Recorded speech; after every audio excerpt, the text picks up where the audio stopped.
ചുട്ടുപൊള്ളുന്ന നട്ടുച്ചത്തെ വെയിലിൻ്റെ ചൂടിൽ ഒരു വൃദ്ധനായ സന്യാസി വല്ലാതെ അസ്വസ്ഥത പ്രകടിപ്പിച്ചു. അപ്പോഴാണ് റോഡരികിൽ കത്തിജ്വലിക്കുന്ന തീക്കുണ്ടത്തിനരികെ നിന്ന് താറുരുക്കുന്ന ഒരു പടുവൃദ്ധനായ മനുഷ്യനെ അയാൾ ശ്രദ്ധിച്ചത്. അപ്പോഴേക്കും അയാളുടെ എല്ലാ പരിഭവങ്ങളും പമ്പ കടന്നിരുന്നു.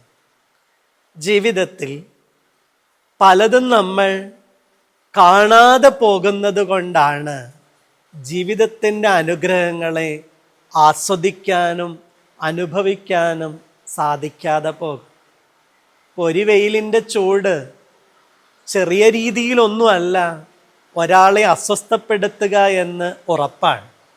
എന്നാൽ ആ പൊരിവെയിലിൻ്റെ ചൂടിന് ഉള്ളിൽ നിന്നുകൊണ്ട് കത്തിജ്വലിക്കുന്ന അഗ്നികുണ്ഡത്തിൻ്റെ അരികെ നിന്ന് താറുരുക്കുന്ന വൃദ്ധനായ മനുഷ്യൻ അനുഭവിക്കുന്ന യാതന ഇദ്ദേഹത്തിൻ്റേതുമായി തട്ടിച്ചു നോക്കുമ്പോൾ ഒന്നുമില്ല എന്ന് മനസ്സിലാക്കാൻ പറ്റും. ജീവിതം അത് തമ്പുരാൻ തരുന്ന ദാനാണ്. കിട്ടിയതിനെ വീണ്ടും വണ്ണം ആസ്വദിക്കാനും അനുഭവിക്കാനും കഴിയുക എന്നതാണ് പ്രധാനം. ടോഡ് ഹെൻറിയുടെ സുന്ദരമായൊരു പുസ്തകമുണ്ട്, ഡൈ എം ടി എന്ന് പറയുന്ന പേര്.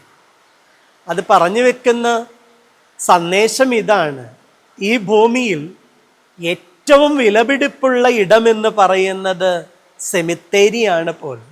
കാരണം അവിടെയാണ് മനുഷ്യൻ്റെ ഉപയോഗിക്കാതെ പോയ എല്ലാ കഴിവുകളും കിടക്കുന്നത് പോലും. സ്നേഹം വേണ്ടും വണ്ണം ഉപയോഗിച്ചിട്ടില്ല, കരുണ വേണ്ടും വണ്ണം ഉപയോഗിച്ചിട്ടില്ല, മറ്റുള്ളവർക്ക് കൊടുക്കാവുന്ന കരുതൽ ഉപയോഗിച്ചിട്ടില്ല, ദൈവം നൽകിയ കലകളും കവിതകളും ആവിഷ്കരിക്കാൻ പറ്റുന്ന ഒരുപാട് നന്മകൾ.